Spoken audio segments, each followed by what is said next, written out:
RSM ni Warrant Officer 1 Jimmy Mudhoka. Ulinzi wa bendera uko chini yake Sergeant Joseph Kagunda akishirikiana na Sergeant Kenneth Kipkemoi. Jukwaa la Mheshimiwa Rais liko chini yake Sergeant James Kazungu. Mziki utapromoshwa na bendi zetu za majeshi ya ulinzi chini yake mkurugenzi mkuu wa mziki Kanali Cyrus Njagi, na leo uwanjani mkurugenzi wa mziki ni Meja Peter Kimeu. Bendi ya parapanda ambayo itakuwa inamkaribisha Mheshimiwa Rais hapa uwanjani iko chini yake Captain Simon Mwanganda. Senior Drum Major ni Warrant Officer 1 Rafael Kibisu akishirikiana na Warrant Officer 2 Daniel Chilakol wa jeshi letu la nchi kavu, Sergeant Mwai Gatama wa jeshi letu la wanahewa pamoja na Sergeant Moses Lemashon wa jeshi letu la wanamaji. Bandmaster ni Warrant Officer 1 Joseph Musili. Flagstaff wetu wanaongozwa na Meja Kibia Njuguna wakishirikiana na Lieutenant Bismarck Sigei, bila kusahau Sergeant Zonti.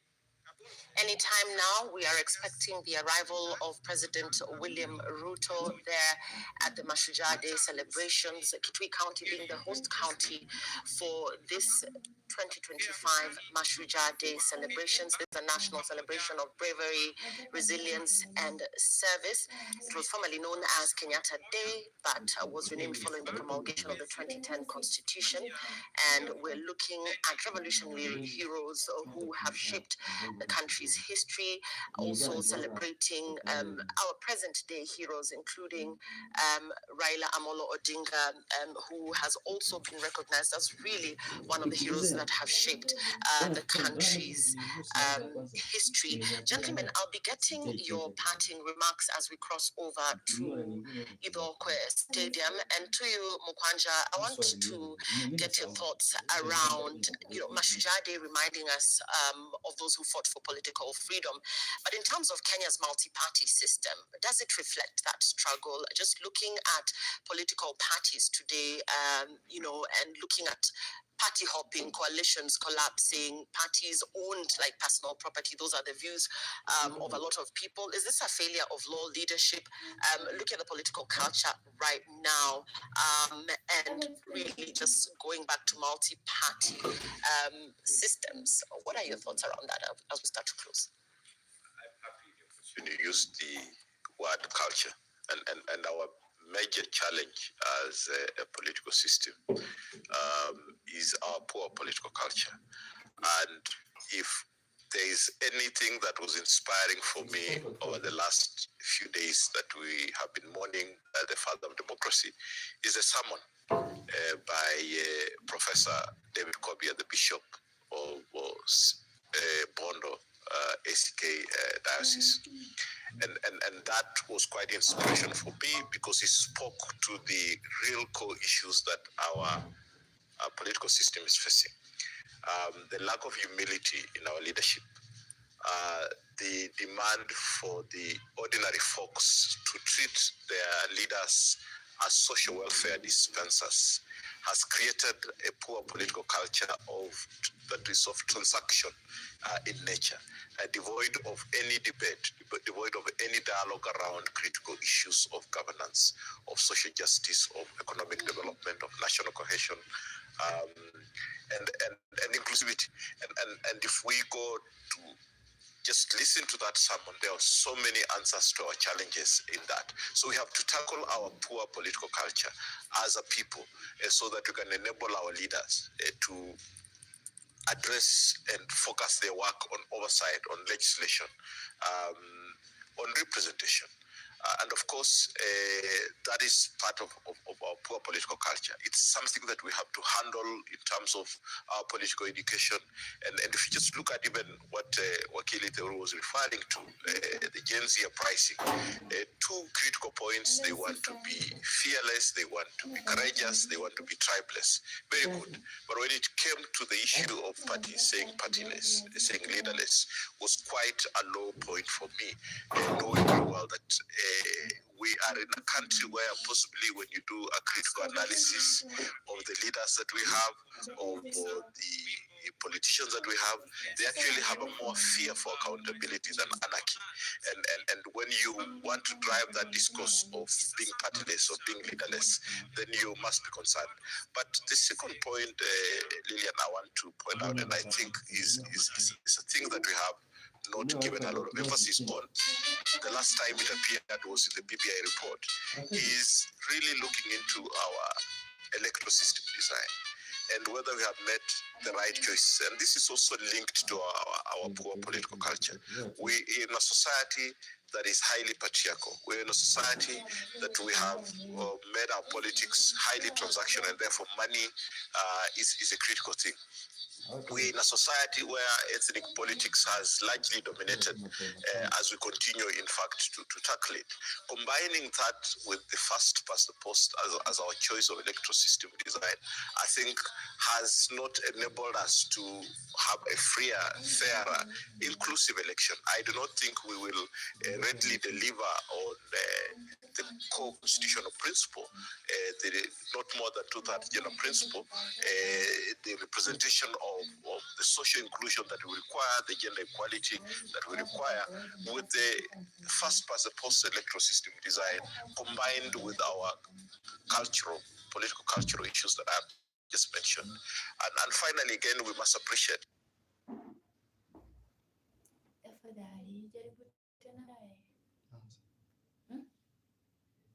that also in terms of the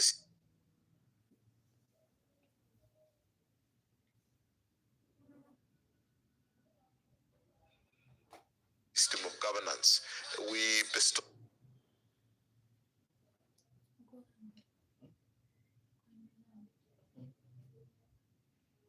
ourselves the presidential system with majority and minority leadership. And any student of governance will tell you that this is a very delicate system because even if you gave this power to my good friend Nyamori as president, his first endeavor will be to capture the institution of parliament because that is the only way a presidential system with majority and minority for you as a leader to be able to pursue your objectives. And as long as we do not discuss these things pretty well, do we have the right governance system? Do we have the right political system in terms of the electoral system design, in terms of the governance structure that we have given ourselves that works well within our culture as a society? We will continue with these teething problems. But nevertheless, I am a firm believer that from the 2010 constitution, we are facing the right direction. The speed might not be very good, but we are actually facing the right direction. What we now require is really entrenching constitutionalism in the young Kenyans, and them, because a majority of Kenyans are now actually, the larger population are people who actually were, the new constitution came in when they were pretty younger, or they were actually not even born. Because this country is actually a toddler nation. Our largest demography is, I think, age 5 to 14, followed by the rest that are below 40. So we have a huge population that is actually coming through, that is under the new dispensation. And we must take that advantage to entrench this. Finally, my point is, I strongly believe, and this is a discourse we have a lot in the civil society space, that while we delivered the constitution, the actual promoters of this have not had the opportunity to govern with this constitution. We did have a new constitution in place, but then handed over this constitution to some of the people that opposed it to govern with it. If you look at the issue that we're struggling with, the devolution, we're looking at the independence of the institution, some of the people in power, and majority of them, I dare say, are actually not believers from the word go in terms of our new dispensation.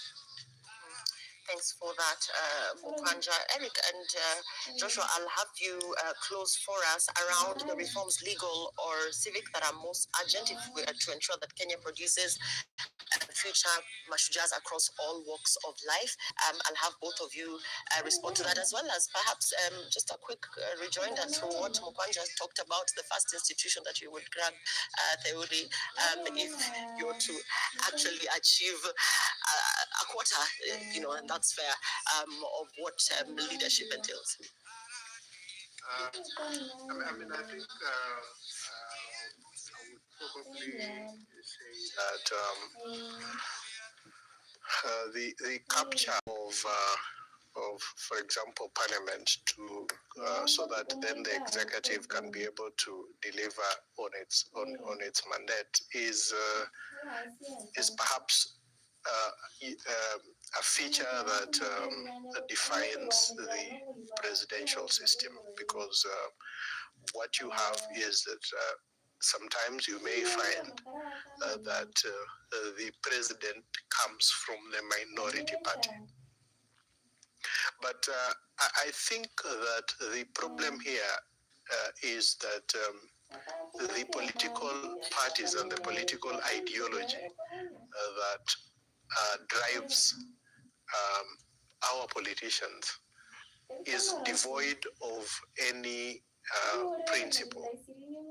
It is easier if you are agreeing or disagreeing on principles, so that then you are now saying that the ideology of the minority party is perhaps to work on energy, to work on the social programs, to do this, and the ideology of this other party is to probably work on different priorities, and so that you are trying to find a common ground. What is happening in our context is a complete capture that is intended to obscure accountability and to ensure that political power is enjoyed in a manner that is untrammeled, contrary to what the Constitution anticipates. And I think that in this country we have spoken a lot about reforms, but the thing that we need to reform is largely ourselves, because we have good laws. We just don't implement those laws. So it will be very, very difficult, for example, to, and there are certain things that we see, and you can say that there is, yes, 10 years, 15 years after testing the Constitution, there might be a need to change one or two things that obviously look like they are not working. The problem here is that a lot of things are not working because we are not faithfully implementing the Constitution.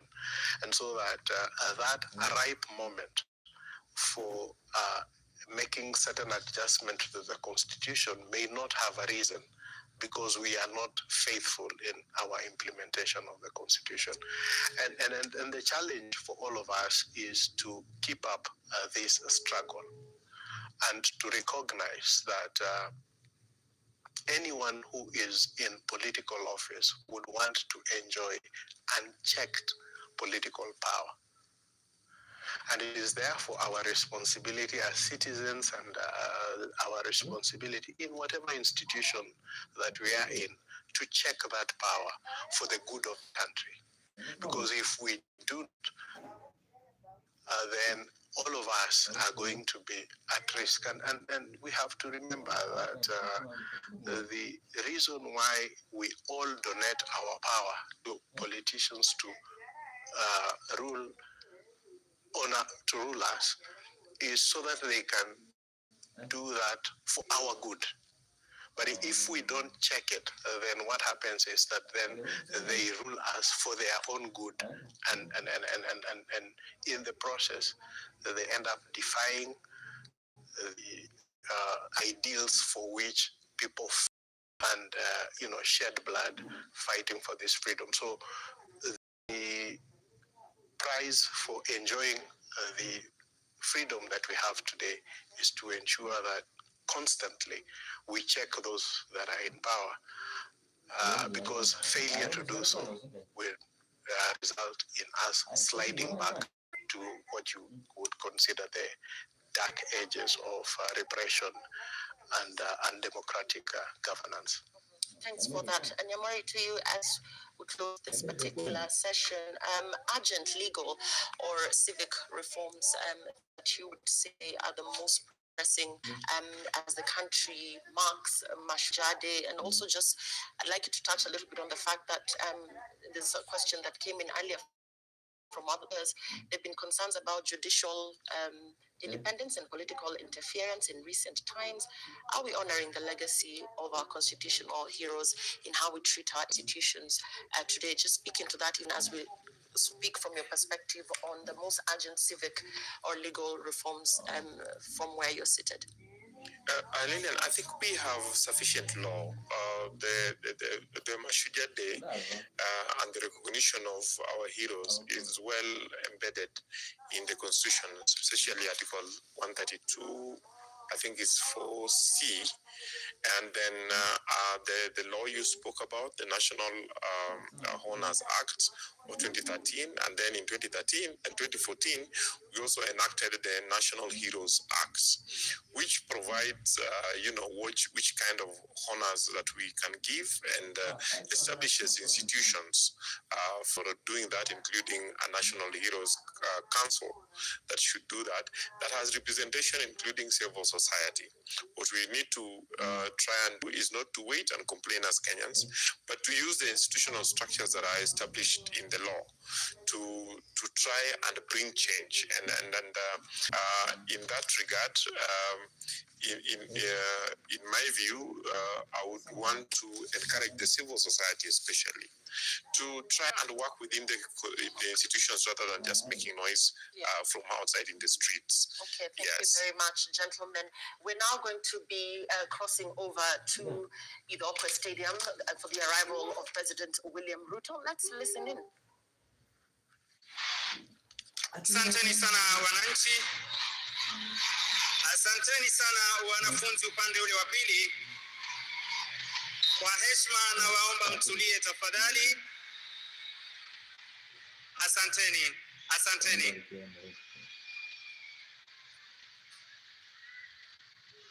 Asanteni sana.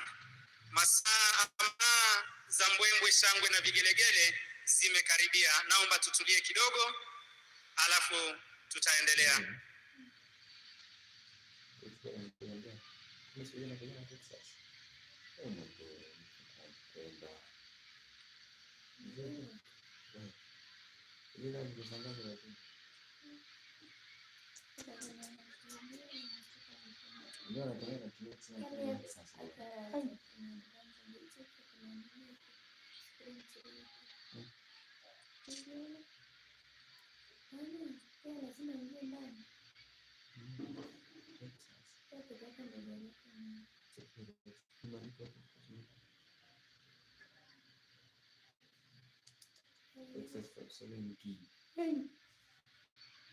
Basi wananchi wa Kitui, tumkaribishe sasa mama wa taifa Bi Rachel Ruto. Wapi vigelegele? Karibu sana mama wa taifa hapa Idhokwe Stadium.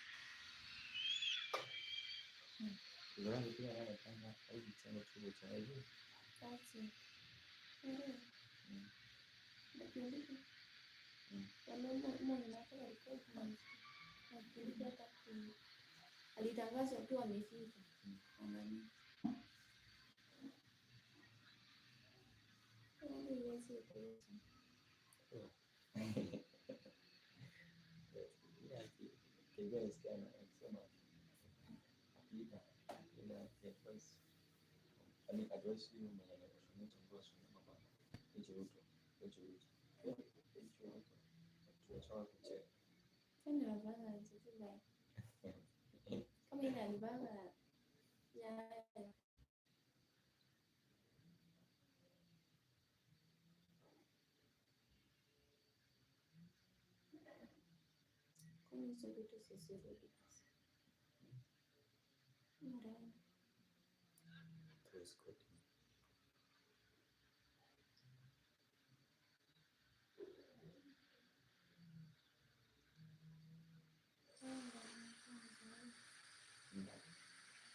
Basi kwa parapanda hizo ni dhahiri shahiri kwamba mgeni wetu rasmi anajiunga nasi mahali hapa, na kwa heshima naomba sote tusimame na nitampisha mwenzangu Bwana Boni Musambi aweze kuendelea. Basi wananchi wa Kitui tusimame tumkaribishe Rais William Samoei Ruto. Wapi vigelegele Kitui? Mheshimiwa Rais, karibu. Idokwe Stadium, Kitui. Moja, mbili, karibu. Rais wetu William Ruto, utuongoze kwa sherehe za Mashujaa. Tumpe salamu ya mkono, tumpe salamu Mheshimiwa Rais. Wapi salamu? Wapi salamu ya Rais Kitui? Moja, mbili, karibu. Rais wetu William Ruto, utuongoze kwa sherehe za Mashujaa. Moja, makofi kila moja, makofi, makofi. Peperusha bendera kila moja, bendera.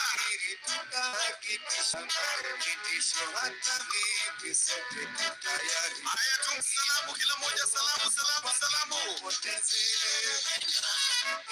Karibu Mheshimiwa Rais, Idokwe Stadium, Kitui, utuongoze kwa sherehe za Mashujaa. Moja, karibu. Watoto wapi vigelegele? Peperusha bendera watoto. Karibu Rais wetu. Asante kwa Idokwe Stadium. Karibu, tunakupenda tena sana. Haya watoto, peperusha, peperusha, peperusha, peperusha kabisa. Wapi vigelegele?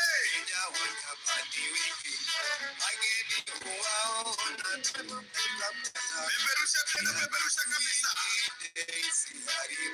Karibu Mheshimiwa Rais, Idokwe Stadium, tunakusubiri utuongoze kwa sherehe za leo. Wapi salamu, salamu, salamu ya Mheshimiwa Rais? Wapi salamu ya Mheshimiwa Rais? Vigelegele wananchi. Moja,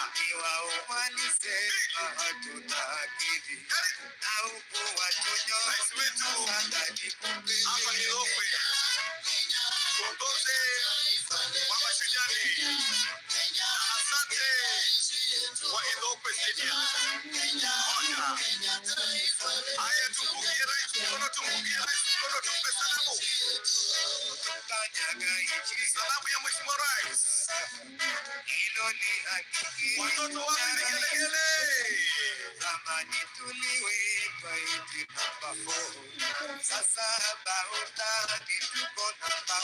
Makofi. Haya tumpungie Rais mkono, tumpe salamu. Tumpe salamu Mheshimiwa Rais. Salamu ya mtindo wa Kitui. Moja, karibu. Tumpe salamu Mheshimiwa Rais. Waliopenda tumsalimie Rais. Karibu Idokwe Stadium kwa sherehe za Mashujaa. Utuongoze. Karibu sana Mheshimiwa Rais, Idokwe Stadium. Asante. Asante sana. Asante sana. Bwana Maru Komando. Kwa heshima naomba tubaki tukiwa tumesimama kwa ajili ya wimbo wa taifa na wimbo wa Jumuiya ya Afrika Mashariki, na wote waliovalia kofia zisizo rasmi za serikali, kwa heshima naomba tuweze kuzivua.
Gwaride ya kumpa mgeni wetu rasmi Rais wa Jamhuri ya Kenya na Amiri Mkuu kwa heshima aweze kulikagua gwaride lililoandaliwa kwenye ya ulinzi.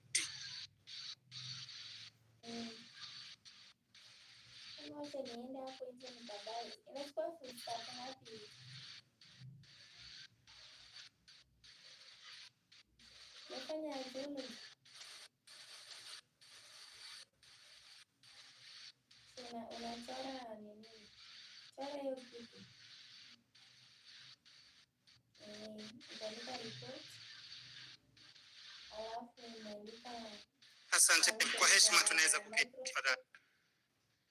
Anamsindikiza Mheshimiwa Rais ni mkuu wetu wa majeshi Generali Charles Akiri.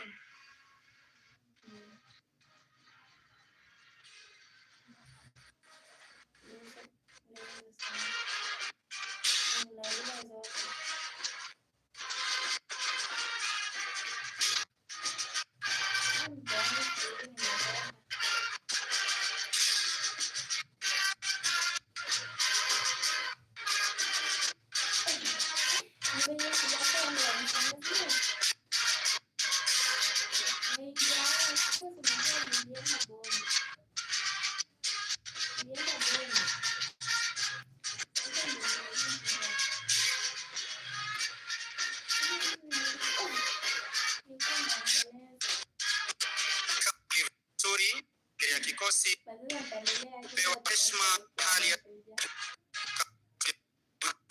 Rais wa Jamhuri ya Kenya mkuu wa heshima yake bendera yetu siku ya leo.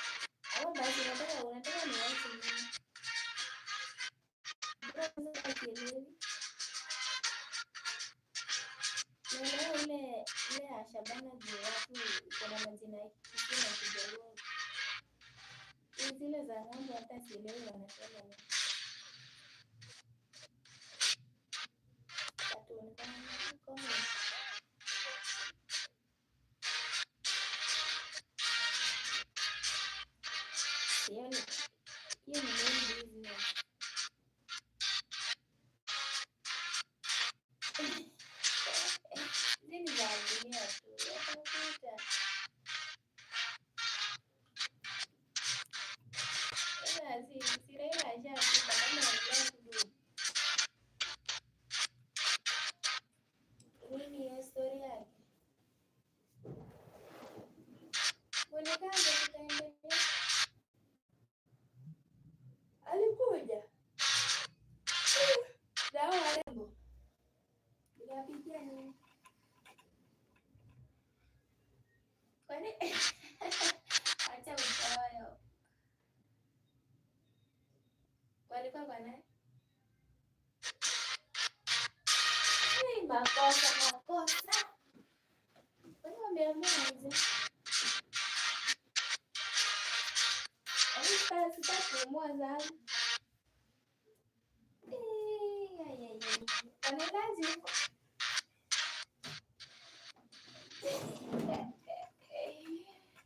Mtaua mwingine sasa.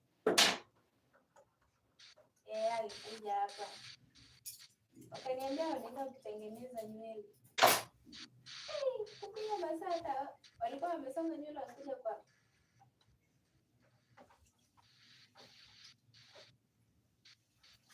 Ndio wamekuja hapa.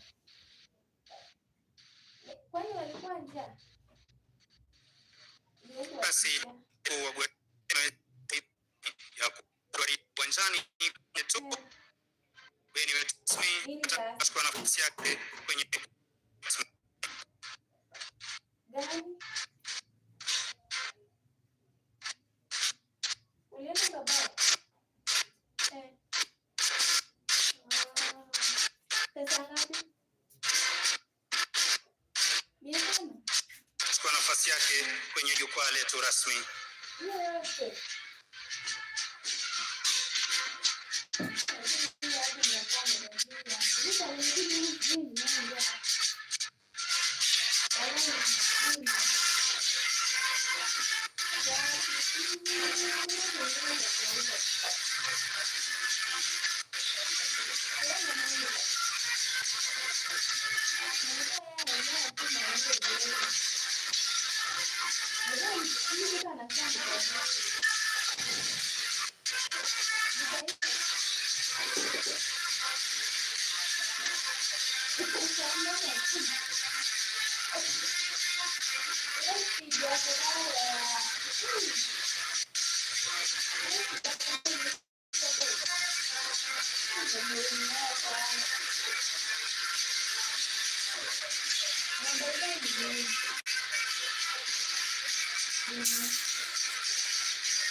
Wakateremka.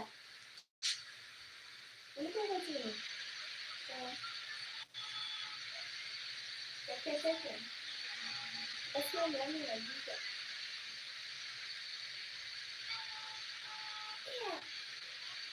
Ukataka ndio.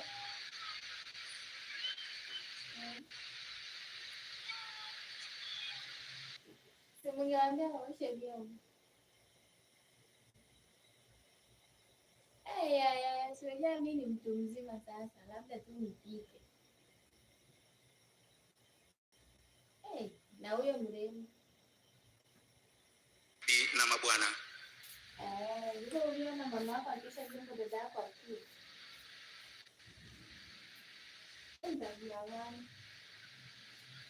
Ama wasichana wakiwa wawili. Basi tayari mkuu wa gwaride ameweza kupeana amri ya wanajeshi hawa kuondoka uwanjani ili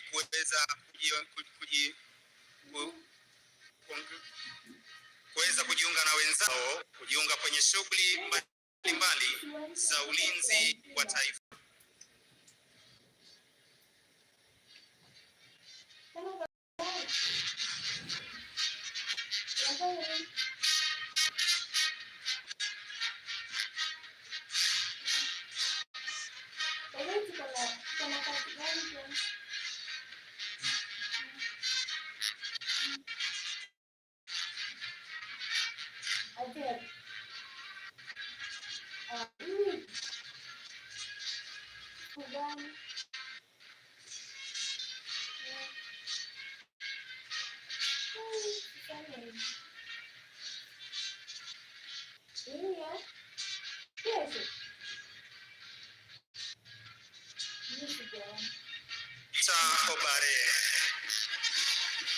Divisheni ya kwanza jeshi letu la wanahewa iko chini yake Meja Asakania Muliro. Afisa aliyetwikwa jukumu la kuibeba bendera iliyo fahari ya kikosi ni Luteni Mwaura Kimani. Parade RSM Warrant Officer 1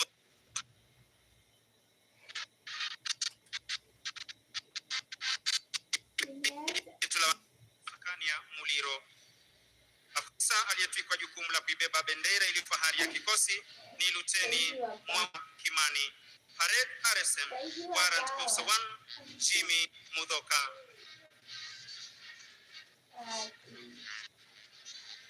Kikundi cha pili jeshi letu la wanahewa iko chini yake Captain Francis Opondo.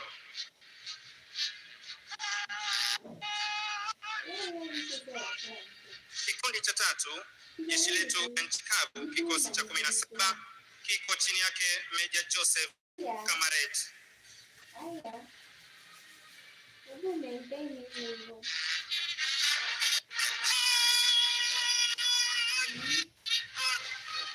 Kikundi cha 4 jeshi letu la wanamaji kiko chini yake Meja Angatia Mulunda. Parade Adjutant ni Captain Valerie Otieno Mwekalama kwa jeshi letu la wanahewa.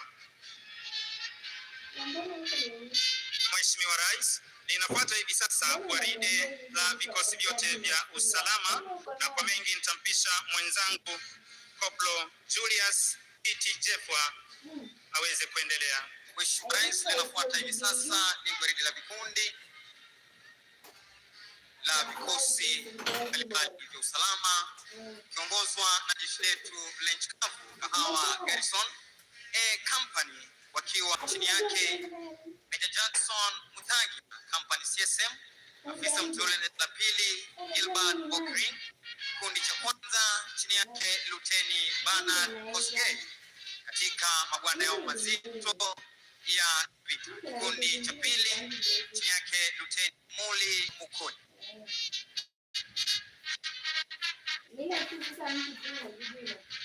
Kikundi cha tatu chini yake Luteni Roy Otieno wanafuata hivi sasa.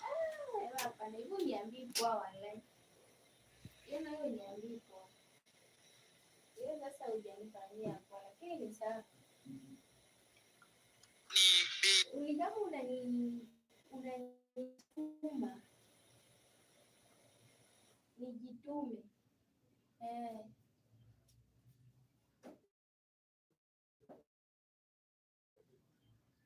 Kufanya ma-assignment kama ya chemistry.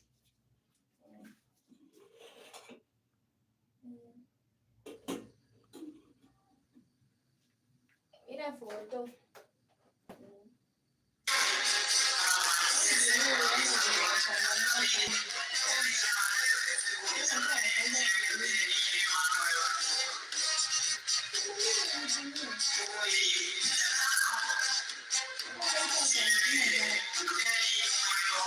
Sawa, natumia tujitume, hebu changamka hapo. Ndio nikompe. Na ngoja. Haya, acha mimi basi nikunywe maji kwanza.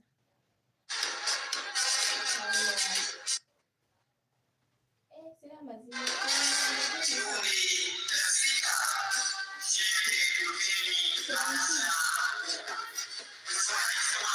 Sawa basi acha nikunywe turuni.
Inspector Vincent Maru.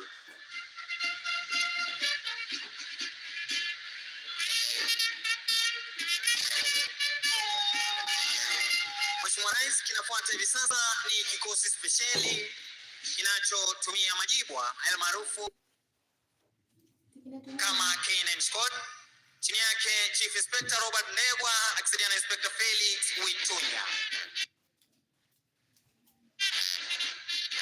Mheshimiwa Rais, wanafuata hivi sasa ni Administration Police Service wakiwa katika mavazi yao mbalimbali.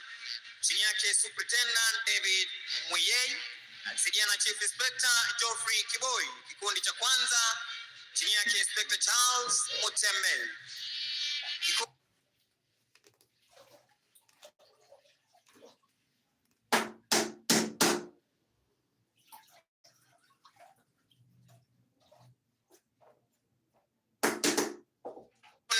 cha pili, askari wanaopambana na wezi wa mifugo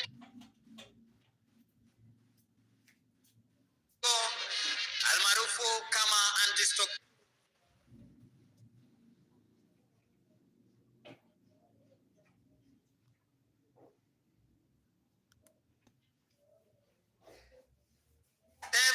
Chini yake Inspector Binti Tembuche.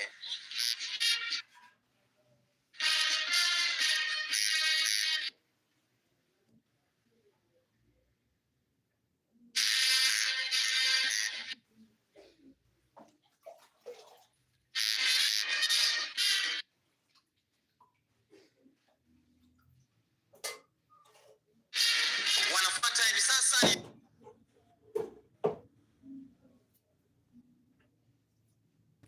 askari wa kupambana na majanga pale yanapochipuka. Inspector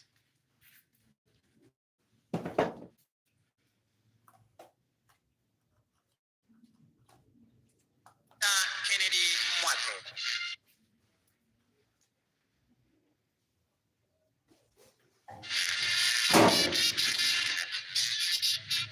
Wanafuata hivi sasa ni askari wa kulinda mipaka almaarufu kama Border Police Unit. Chini yake Inspector Kevin Walukana Njali.